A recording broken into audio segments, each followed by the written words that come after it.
report when these people are being nice to you, that makes no sense. The case will get thrown out. It should give us the boldness to know that God's compassion, nothing can stand against it. God's mercy, nothing can stand against it. There is no authority on earth that can stand against the love of God.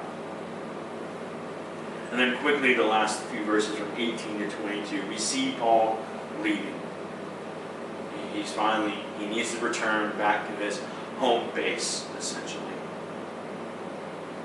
But even in this time that he's going back to his home base, he still goes to the synagogue in Ephesus to reason with them more. It's like he hasn't truly abandoned them. He still wants them to know. Even though his main focus is on the Gentiles now, he's still saying, I still love you guys, and I still want you to be in my life. Not because you need to be in my life, but Christ needs to be in you. And then he finally gets down to his home base, and he visits the church in Jerusalem. And then he goes up to Antioch. That's his home base. We should take note of this. When Paul returns to that place to renew and be refreshed, we can see that he wants to go out again. Because he says, if God wills it, I'm going to return to you. That says that he's not just going to go to home base and stay there. It says that he wants to go out and do this again. On this second journey, on the second missionary journey, he's been beat in just about every city except this last one. And now he's going to his home base to be refreshed, to go out again. This is the kind of boldness we can learn from. And God's going to be with us. Christ is going to comfort us. The Spirit's going to move through us in our times and needs. So that way when we go to our own home base, we go there for the purpose of being renewed and refreshed, so we can go back out and take more lickings, take more beatings, essentially. This is something that we all need to do as well.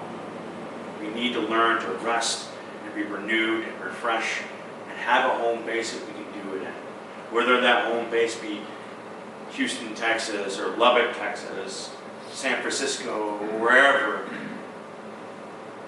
Even if it's here in this building. This is your place for refreshing and renewal. This is your home base then. So why am I telling you all this?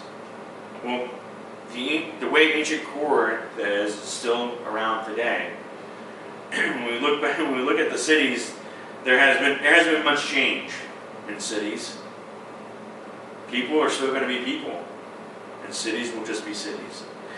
Some will be filled with a little bit more pain and morality and hurt, and others will not be filled with that much, but it all depends on the people filling it.